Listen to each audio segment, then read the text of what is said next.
Bueno, mis amados hermanos,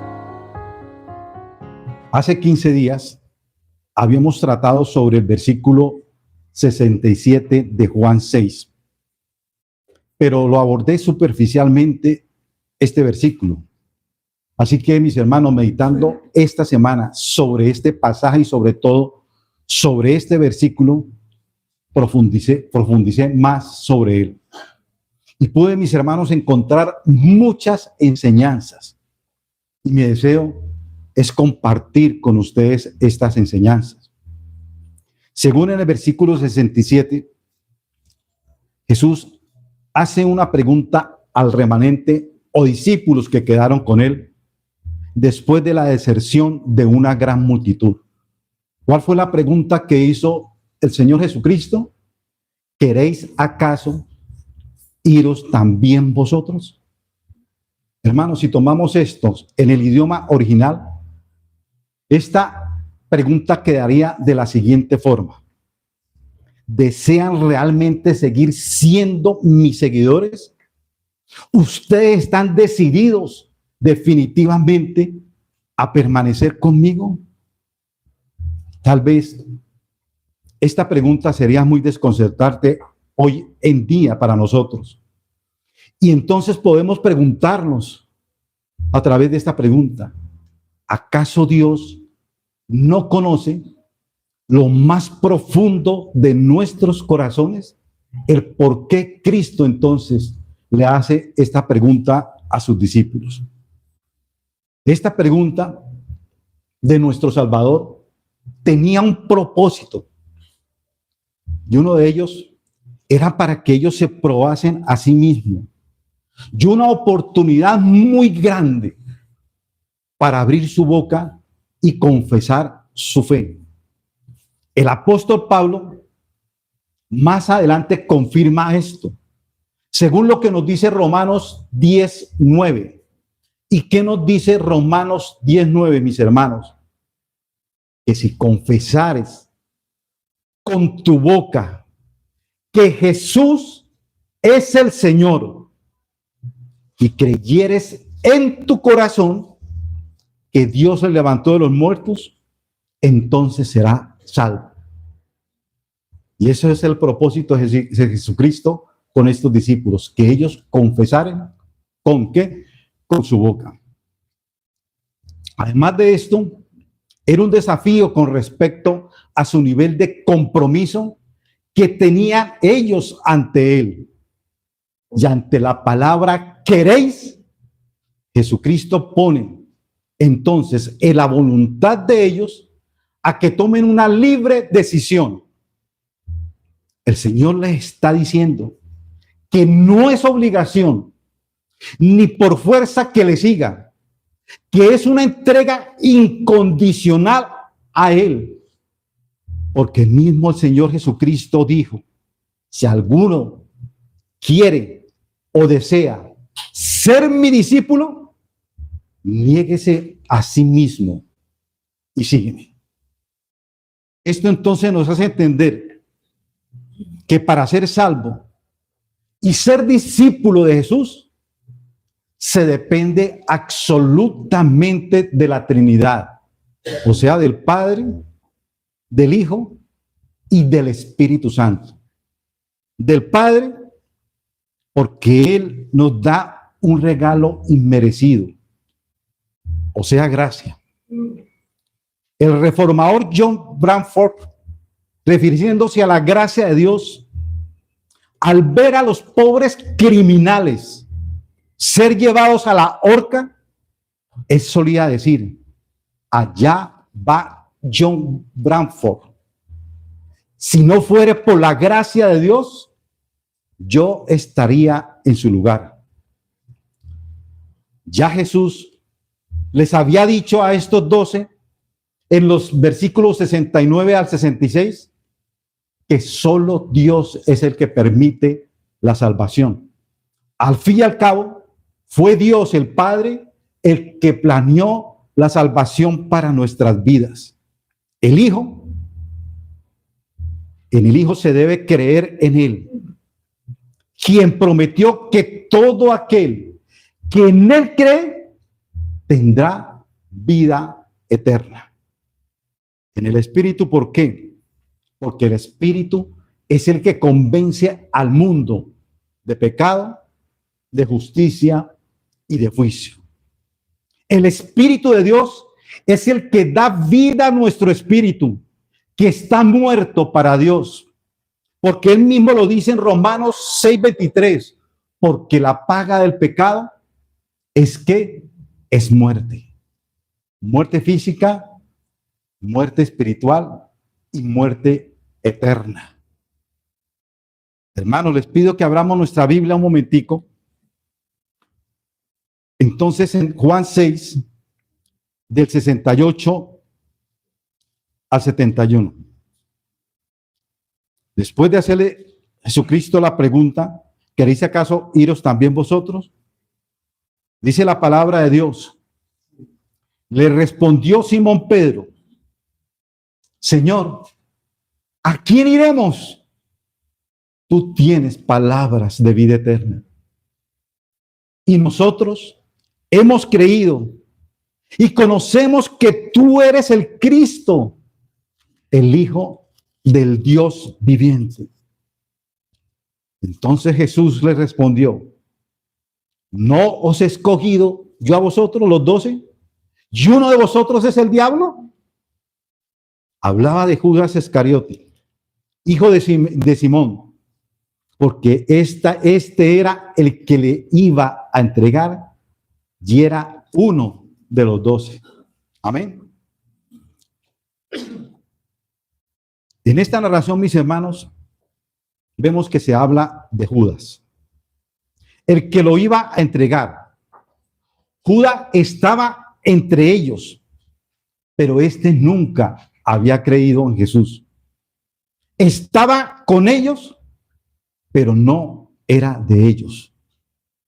Pero lo que sí es cierto, mis hermanos, es que Jesús conocía bien el corazón de los 11, a los que el Padre le había entregado antes de la fundación del mundo. Estos entonces lo seguirían, no se perderían jamás. Así que su atención, la atención de Jesucristo, estaba puesta sobre estos 12 o 11, ya que ellos eran los que llevarían adelante el reino suyo aquí en la tierra. La multitud había desertado y solo quedó entonces un remanente, los 12. Y a través de la Biblia vemos claramente cómo Dios, por así decirlo, se vale de los remanentes para sus propósitos divinos. Y está aquí en la Biblia. Isaías 10, del 20 al 21, nos dice claramente, Isaías 10, del 20 al 21, el remanente volverá. El remanente de Jacob volverá al Dios fuerte. Fíjese lo que dice. El remanente volverá. Un remanente es un grupo pequeño. ¿Sí? El remanente de Jacob volverá al Dios fuerte. Y también nos podemos fijar que en Génesis 6 hay algo bien especial. Noé y su familia fueron el remanente que se salvó de los millones y millones que había en la tierra antes de ¿qué? Del diluvio. Es algo bien especial. El remanente. Vemos entonces cómo Jesucristo se queda entonces con un remanente, el cual a través de ellos formaría su reino en la tierra. Jesús nunca se fió de las multitudes. Pero mis hermanos, veamos la respuesta de Pedro. Juan 6:68.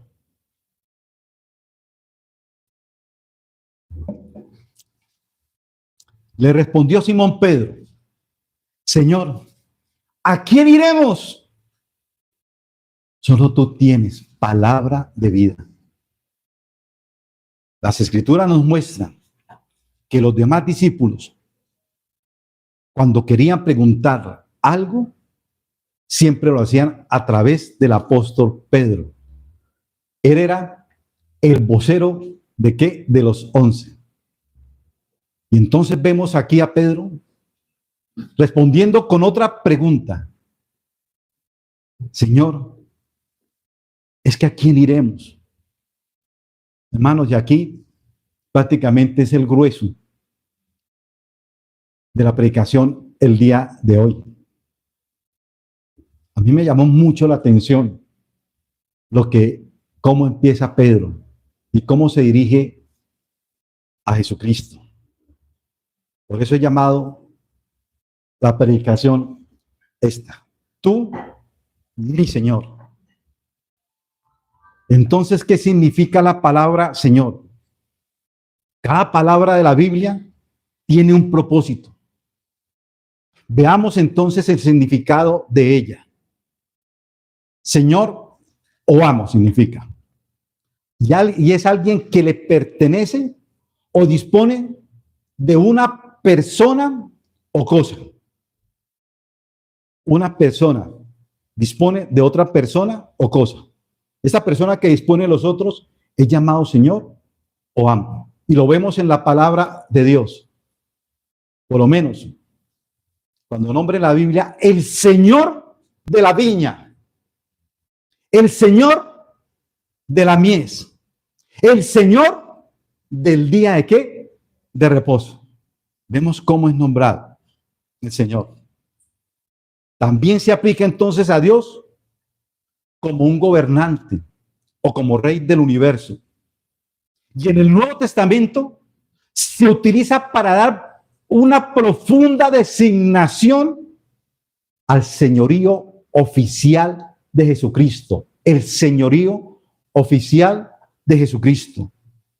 Así que Cristo no solamente es el Señor con ese minúscula para nosotros los creyentes, Él es con una S mayúscula, pero bien grande. Él es nuestro Señor Jesucristo, por medio del cual son todas las cosas y nosotros por medio de Él. Pero esa palabra también tiene otro significado, de dueño o señor, en el sentido de un hombre propietario de esclavos y siervos. Y se aplica a Dios y al Señor Jesús. Mire lo que dice el Salmo 71. Cómo se dirige el rey David a su Señor. Salmo 31, 16. Dice el rey David: haz resplandecer tu rostro sobre tu siervo. ¿Qué estaba diciendo el rey David? Que era siervo de ¿quién? De Dios. Siervo de Jesucristo. Sálvame por tu misericordia. Pero Pablo fue más directo en este sentido.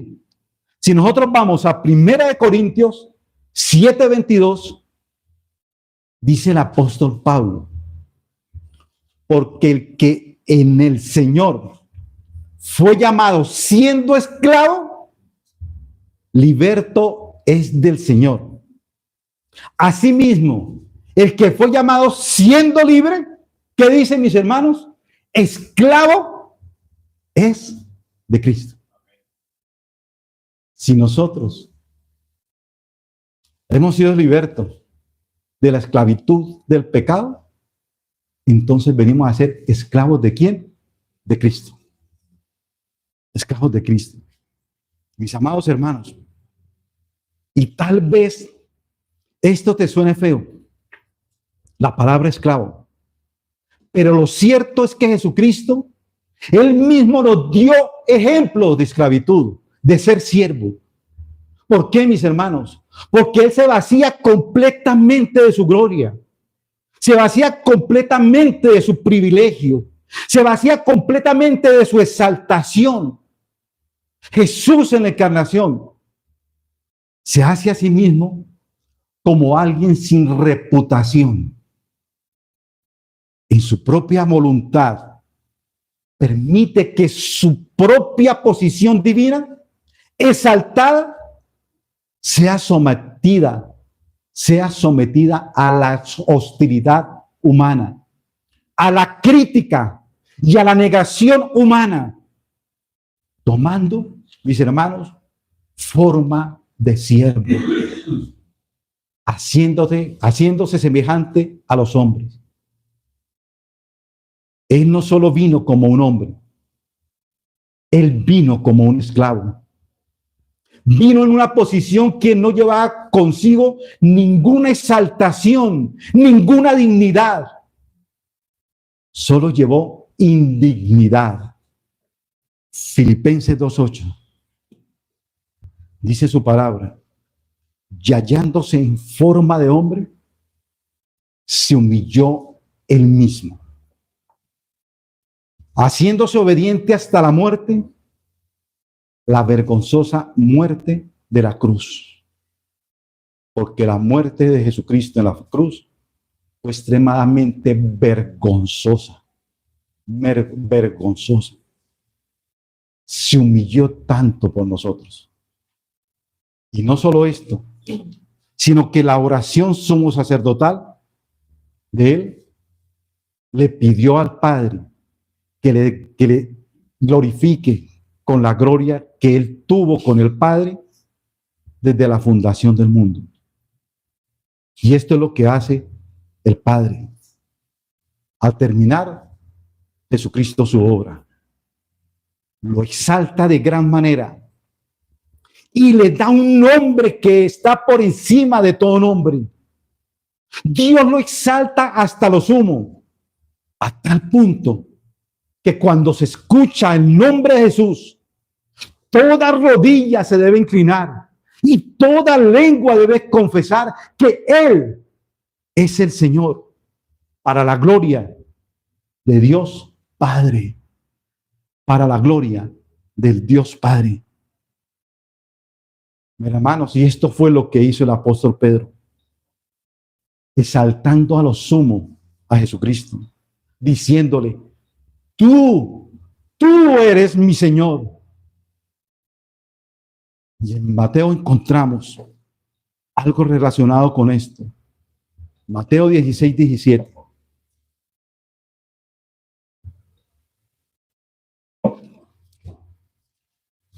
Respondiendo Simón Pedro, dijo, tú eres el Cristo. Tú eres el Hijo del Dios viviente. Entonces le respondió Jesús, bienaventurado eres, Simón, hijo de Jonás, porque no te lo reveló carne ni sangre, sino mi Padre que está en los cielos. Esto es un reconocimiento de que Pedro ha sido bendecido de un modo personal, por una revelación, mis hermanos, por una revelación de Dios. Pero no fue solamente él. Pedro estaba diciendo lo que los demás le dijeron que dijera. Acuérdese que él era el vocero de todos los que estaban detrás de él. Así, mis hermanos, que todos ellos estaban acobijados bajo la revelación de nuestro Dios. Las palabras, Señor, ¿a quién iremos? El apóstol Pedro y los demás estaban dispuestos a seguirle, diciéndole prácticamente, Jesús, el Hijo de Dios, el amado de Dios, aquí están tus esclavos. Somos esclavos de ti. Solo a ti debemos obediencia. Solo a ti debemos sumisión. Su respuesta entonces, mis hermanos, se convierte en un juramento de lealtad a Cristo y al mismo Dios y al mismo Espíritu Santo. y al nuevo reino que se estaba inaugurando en esos momentos. Entonces, mis hermanos, vemos que Jesucristo fue nuestro ejemplo al hacerse esclavo. Sus discípulos nos dieron ejemplo de esclavitud a su Señor.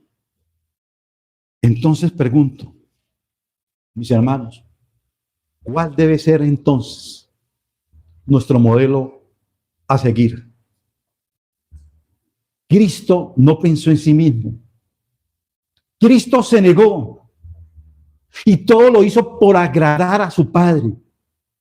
Y nuevamente le pregunto, mis hermanos, ¿estás dispuesto a seguir el ejemplo de Jesucristo? ¿Estás dispuesto a eso? Pero miremos, mis hermanos, otras palabras. Aquí encontramos, ¿a quién iremos? Tú tienes palabras de vida eterna.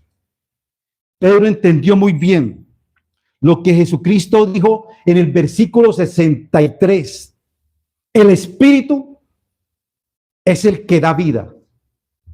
La carne para nada aprovechas. Las palabras que yo os he hablado son espíritu y son vida. Eso lo entendió bien el apóstol Pedro antes de hacer esta declaración a nuestro amado Señor Jesucristo. Sus oídos estaban puestos en el Señor Jesucristo. Y esas palabras le retumbaron en lo más profundo de su corazón y nunca Pedro se olvidó de esto. El Espíritu es el que da vida y son vida. Y entonces, mis hermanos, aquí encontramos el primer paso para ser discípulo de Jesucristo y ser salvo. Y es, mis hermanos, ¿cuál palabra? Reconocer. Cuando Pedro le dice, solo tú tienes palabras de vida eterna. Pedro reconoció que solamente él tiene palabras de vida eterna. Mis hermanos, entonces tenemos que reconocer que solo en él hay vida. No lo vamos a encontrar en ninguna otra persona. No lo vamos a encontrar en ninguna obra, ni haciendo una oración de fe. Ellos lo seguían solo a él y no podían concebir apartarse. No deseaban seguir a nadie más porque estaban convencidos, reconociendo que solo sus enseñanzas consistían en espíritu y vida. Él es el Dios, el Señor eterno, por sobre toda la humanidad. Solo, mis hermanos, solo Él nos puede dar vida. Así que, hermanos, que el reconocimiento es muy necesario para nuestra salvación y para ser discípulos de Cristo. Hermanos, miremos lo que nos dice el versículo 69. Y nosotros hemos creído. Nosotros hemos creído. Y conocemos que tú eres el Cristo, el Hijo del Dios viviente. Que tú eres el Cristo. Ellos lo reconocieron. Que él era el Hijo del Dios viviente. El Mesías tan esperado. Nuevamente Pedro habla por todos diciendo, mire la palabra, hemos creído. Él no dice yo he creído. Él dice hemos creído, refiriéndose a los otros. Entonces estas palabras nos muestran el estado espiritual de ellos. Ellos habían confiado. Ellos habían tenido fe en Cristo. Tenían la certeza que Cristo es el autor de la vida. Amén. Ellos habían reconocido que eran pecadores, que estaban muertos para Dios, destituidos de la gloria de Dios.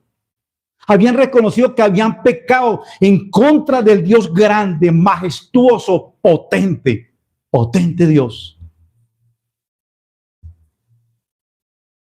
Pero tal vez usted se preguntará, ¿qué significa la palabra el Cristo?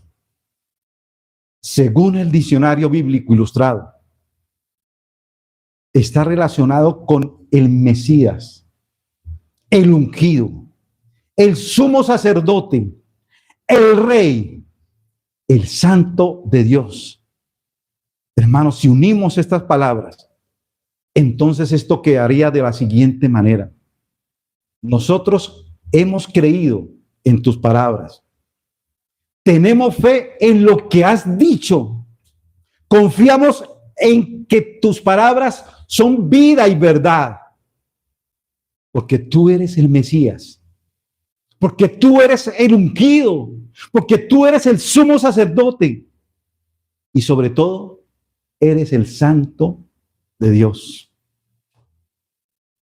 En Cristo, entonces está todo el contenido de la vida eterna. Pedro estaba adorando a nuestro Salvador. La vida eterna, entonces, mis hermanos, es que creer en aquel que nuestro Padre envió. Y como dice el apóstol Pedro, el Hijo de Dios. Y Pedro repite constantemente, tú. Y según el griego, tú significa solamente tú. No hay otra persona. En ti me regocijo, en ti me deleito, en ti, solo en ti hay salvación. Solo tú me puedes dar vida eterna. Hermano, ¿y sabe qué es esto? Una entrega total, pero total a Cristo. Ellos se olvidaron completamente de lo terrenal. Ellos tenían los ojos puestos en quién, en la cruz. Ellos tenían puestos los ojos en quién, en Cristo y solamente en Él. Vivieron para Cristo. Bien dijo el apóstol Pablo, para mí el vivir es Cristo. Vivo por Cristo. Vivo para quién, para Él, para nadie más. Así, mis hermanos, que nuestro segundo paso para nuestra salvación es creer en aquel que da vida, que tiene palabras de vida eterna. Y esto es una gran enseñanza, mis hermanos, para el cristiano superficial, el cual deben comprender que es una locura, completamente locura, colocar el placer terrenal por encima de la recompensa celestial. No podemos vivir para este mundo y poseer a la vez la vida eterna. Dios, mis hermanos, nos da cada día el regalo de la vida. Nos da el placer de comer. Nos da los hijos, los nietos. Dios nos da un trabajo. Hermanos, y estos son regalos maravillosos. Y lo más increíble es que Dios nos da el placer de disfrutarlos. Pero mis hermanos, no podemos descansar. No podemos descansar en esos regalos. No podemos descansar en esos regalos. Nuestro descanso debe estar completamente en Jesús. Ya, mis hermanos, que nuestro destino eterno está ¿qué? En fuego. No podemos descansar en él. Nuestro destino eterno está en fuego. Una entrega total en Cristo. Versos 70 y 71. Jesús le respondió: no os he escogido yo a vosotros los 12. ¿Y uno de vosotros es el diablo? Y él se refería a Judas, hijo de Simón Iscariote, porque uno de los 12, le iba a entregar. Hermanos, y la palabra escogidos, en un sentido básico, la encontramos en Lucas 6:13. en el cual nos dice, escogió a 12, a los cuales también llamó apóstoles. La palabra traducida en griego de elegido o escogido significa exactamente escogidos o elegidos. ¿Para qué? Para un cargo. Fueron escogidos, fueron elegidos. ¿Para qué? Para un cargo. Así que estos 12 apóstoles fueron los primeros mensajeros del evangelio después de la muerte y resurrección del Señor Jesucristo. Ellos, mis hermanos, fueron la base de la iglesia, siendo Jesús la piedra angular de la iglesia. Ahora el significado, que uno de vosotros es el diablo. El teólogo Hendrickson dice lo siguiente con respecto a Judas: estaba sometido a la influencia del diablo. Es un siervo absoluto del diablo, dirigiéndose a Judas, que no merece más ser llamado, que no merece más que ser llamado diablo o Satanás, refiriéndose a Judas. Y más adelante leemos que el diablo ya había puesto en el corazón de Judas Iscariote, hijo de Simón, que él le iba a entregar, porque estaba bajo la influencia del diablo. Esto nos ayuda a ver que jamás fue un discípulo fiel, ni siquiera al principio. Hermanos, si no hay nada más malvado como una falsa profesión de fe, no hay nada más malvado como una falsa profesión de fe. Verso 71, en la cual dice esta expresión: le iba a entregar. Era muy claro que traicionar a un maestro como Jesucristo era obra del diablo. Que cuando se refería al traidor, se debería uno dirigir a él como el diablo. Jesucristo con frecuencia advirtió e indicó a Judas sobre esto. Un teólogo, Rolox, dice lo siguiente: que es una terrible prueba de la dureza del corazón que un hombre advertido de esta forma no sienta remordimiento de conciencia y se arrepienta. Jesucristo lo ha advertido muchas veces a Judas, pero tal vez nosotros, mis hermanos, también muchas veces el Espíritu Santo a través de nuestras vidas nos muestra nuestros pecados, nos advierte y nos advierte como hijos, porque el dolor más grande que puede tener un padre es disciplinar a un hijo. Pero primero Jesucristo, Dios advierte, para luego llegar ¿a qué? A la disciplina. Hermano, y como dice, tenemos que haber un genuino arrepentimiento cada día por los pecados que nosotros cometemos en contra de nuestro amado Salvador, de nuestra amada Trinidad. Judas fue una figura trágica que cayó bajo la influencia de Satanás. Sin embargo, él fue responsable de sus decisiones perversas. Jesús conocía a Judas desde el principio por lo que era, pero Jesús estaba en completo control, incluso de esto. Eligió a Judas para que formara parte de los 12, sabiendo que él le entregaría. ¿Por qué? Porque era la voluntad de Dios que se cumpliera la profecía de traición. Así que, mis hermanos, vamos a las aplicaciones.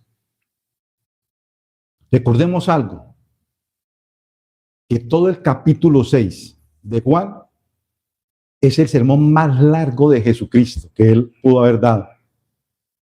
Y aquí en el versículo 6 se termina el gran sermón pero termina con muchas advertencias.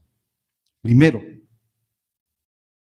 la mejor elección que podemos tener nosotros es quedarnos con Cristo. Como hicieron estos 11, es nuestra única seguridad y debemos confiar que nunca nos apartaremos de Él. Pero tal vez te preguntarás, ¿cómo podemos asegurarnos de esto? Y lo más importante, mis hermanos, es tener un fundamento real en Cristo, tener una fe genuina y una piedad que trascienda, mis hermanos. Segunda advertencia, un buen cimiento. Sabemos que el cimiento es el primer asunto que debemos ser atendido cuando se edifica una casa. Si tenemos un mal cimiento defectuoso, no se puede tener una casa sólida. Un buen cimiento. Una casa para construir no se empieza por el techo, ni por las columnas. Una casa para construir se empieza por el cimiento. Y el cimiento debe ser un cimiento fuerte, lleno de cemento, lleno de hierro, para fortalecer lo que sigue. Y nosotros, eso es lo que nos invita a Cristo, a tener un cimiento fuerte, pero fuerte, firme en Él. Se requiere, hermano, de un cimiento firme, de unas bases adecuadas, antes de proceder a poner la estructura superior. Pero déjeme decirle una cosa, mis hermanos. Si su devoción es una mentira, pídale fervientemente a Dios que abra sus ojos espirituales. Y lo que yo me he venido repitiendo este año, lo que dijo el rey David, escudriña, Señor, mi corazón y ve si en mí hay camino de perversidad. Hermano, ojalá nos repitamos todos los días eso. Yo lo he hecho y ha sido de gran bendición. ¿Para qué? Para mi vida, de gran edificación. Escudriña, Señor, mi corazón. Si hay un genuino arrepentimiento, si realmente estás arraigado y cimentado en la fe, si hay una genuina conversión y si hay una operación u obra del Espíritu Santo en nosotros, hermanos, si es así, si es positivo, entonces podemos tener la seguridad, la certeza que Él continuará su obra hasta que Él venga por segunda vez. Si es así. Tercero, advertencia, humildad. Recuerden, hermanos, que si quieren ser preservados de caer, deben de ser instruidos en la humildad y deben mantenerse siendo muy humildes delante del Señor. Confía en Cristo. Confía en Cristo, mi hermano, pero nunca se confíe de sí mismo. El corazón del hombre es engañoso más que todas las cosas. ¿Quién lo conocerá? No se confíe. Confíe en Cristo, confíe en la palabra de Dios. Confíe en el Espíritu de Dios. Pero no confíes en ninguna otra cosa que esté en ti mismo. No confíes en un regalo que hayas recibido. No confíes ni en un don que poseas. Los que caminan, mis hermanos, humildemente con Dios, jamás resbalarán. Aquellos que dependen enteramente de Dios están siempre seguros. Son obedientes, son prudentes, son cuidadosos, están atentos en su caminar de sus conversaciones. No prestan oídos a las murmuraciones. ¿Usted se acuerda del versículo 6, lo que antes leyó? ¿Qué era lo que pasaba con los judíos? Cada vez que hablaba Jesucristo, se retiraban los grupitos y empezaban a murmurar de Jesucristo. Pero lo maravilloso de Jesucristo era que, ¿qué? Que Él conocía todo. Así se retiraron. Conocía el corazón siempre de ¿qué? De ellos. Por más que nosotros nos escondamos para murmurar, Dios lo sabe todo. ¿Y sabe por qué, mi hermano? Porque el Espíritu Santo mora en nosotros. Si usted va al baño, está el Espíritu Santo. Si se acuesta, está el Espíritu Santo. Si se levanta, está el Espíritu Santo. ¿De quién? En nosotros. Él todo lo sabe. Cuarto, ser cuidadosos. Muchos se pierden por ser demasiado descuidados, pero nadie lo hará por ser demasiado cuidadoso. Hermanos, los estatutos del Señor son tan rectos que no pueden ser descuidados. Aquel que es cuidadoso no se aparta, mis hermanos, de la senda de rectitud. Mantengámonos vigilantes.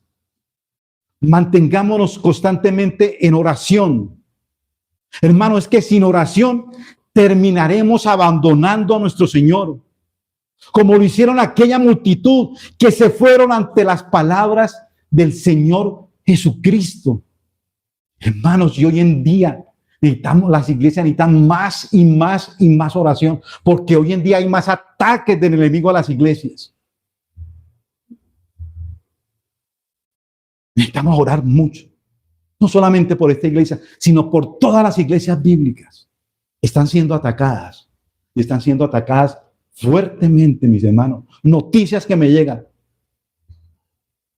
de pastores. Hermanos, están siendo atacadas.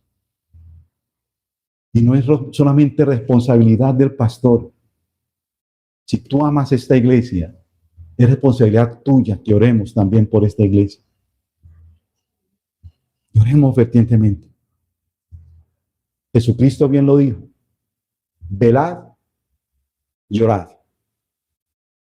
Todo retroceso empieza en la falta de oración. Restringir la oración es matar el propio pulso de la vida. Hermanos, me llama la atención una historia de Charles Spurgeon, el príncipe de los predicadores. Esta historia, él dice que era sobre una dama que puso un anuncio solicitando un cochero y fue visitado por 3 candidatos para este puesto. El primero le hizo la siguiente pregunta: yo necesito un cochero verdaderamente bueno que guíe a mi par de caballos. Y le preguntó: ¿cuán cerca del precipicio o peligro puede guiarlos y con todo esto salvar a estos 2 caballos? Bien, dijo él, yo podría guiarlos muy cerca. Podría acercarme a una distancia de 30 centímetros del precipicio sin temor de accidente, en tanto que yo sostenga las riendas.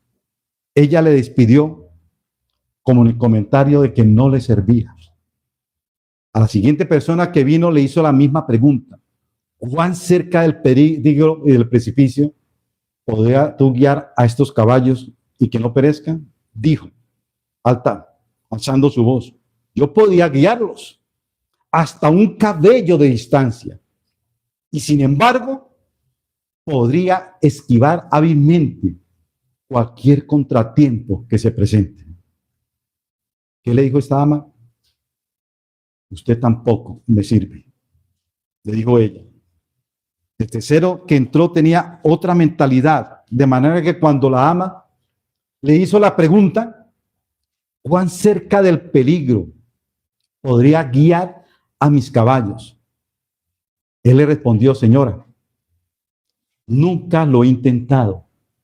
Siempre he seguido la regla de guiar tan lejos del peligro como sea posible.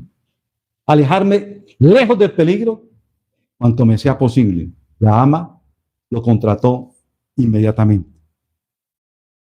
Spurgeon dice, de igual manera, yo creo que el hombre que es cuidadoso de no correr ningún riesgo y de refrenarse de toda conducta equivocada, teniendo el temor de Dios en su corazón, esta es una persona confiable, en la cual podemos nosotros ¿qué? Confiar. Alguien me decía, cuando estaba en restauración por el Espíritu Santo, y todavía me daba por tomarme mis traguitos, me decía, lo mejor que tú puedes hacer, Jaime, ¿sabe qué es? ¿Usted ha visto un perro cuando percibe un peligro? ¿Qué hace el perro? Mete la cola debajo de las piernas y sale corriendo. Hermano, cuando veamos ese peligro, ese pecado, es mejor salir ¿qué? Corriendo. Y téngalo por seguro, mis hermanos, que una persona así es confiable en todas partes. Hermanos, si realmente estás edificado sobre la roca de la eternidad, entonces puede enfrentar la pregunta que hizo Jesucristo. ¿Queréis acaso iros también vosotros? ¿Podemos enfrentar eso? Y puede firmemente responder, no, Señor, no puedo irme y no me iré. Pues ¿a quién iré si solo tú tienes palabras de vida eterna, Señor? Debemos, hermanos, además, tener muy en cuenta de cuando usted o nosotros nos dirigamos a Jesucristo como Señor. Hermano, a veces somos muy rápidos de palabra, ¿no? Somos, porque ahorita me ha pasado que muchas veces, Señor Jesucristo, y lo hacemos así como tan livianamente y no comprendiendo que la palabra Señor en Él es algo grande, majestuoso, es el Hijo de Dios, es el Rey de Reyes, es el Señor de señores, y le demos todo respeto, toda humillación. ¿A quién? A Él. Somos sus esclavos. Un esclavo se dirige al que lo tiene esclavizado como ¿qué? Como mi Señor. Mi Señor. Debes entender que estás dirigiéndose a Él como tu amo, tu Señor, al Hijo del Dios viviente. Y si es así, por lo tanto, le debemos que obediencia, sumisión, como bien dijo el apóstol Pablo, esclavo soy de mi Señor. Esclavo soy de mi Señor. Oremos, mis hermanos.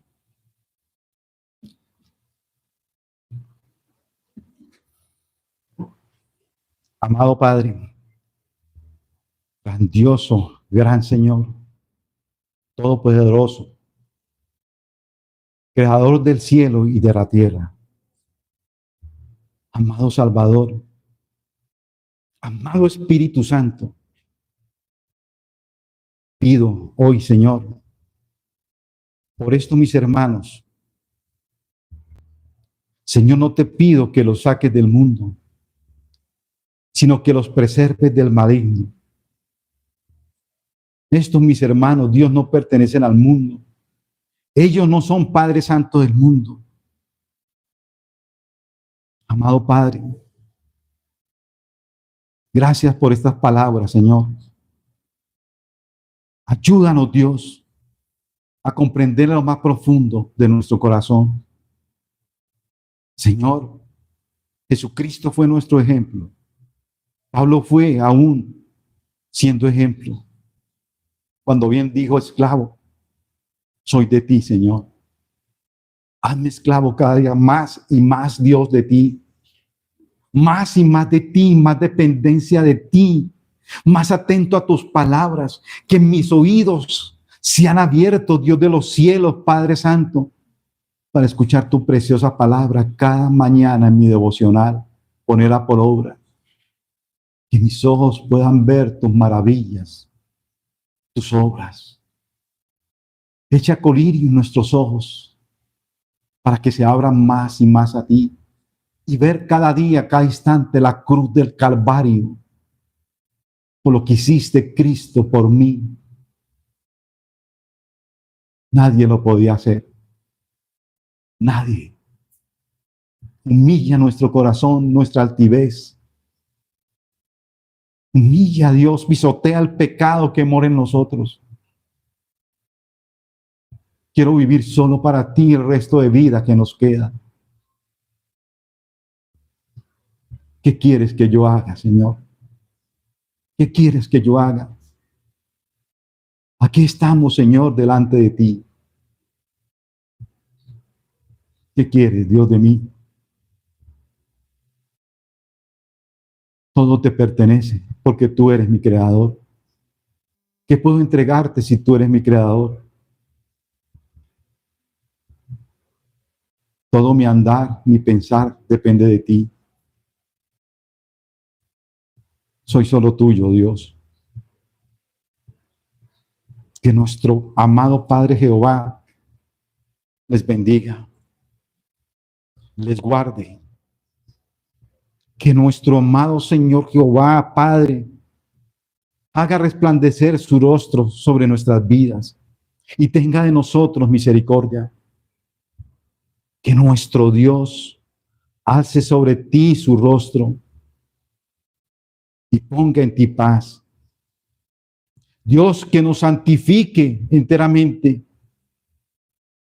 y que todo nuestro ser, Señor, sea guardado, oh Dios de los cielos, sin mancha hasta la venida de nuestro Señor Jesucristo.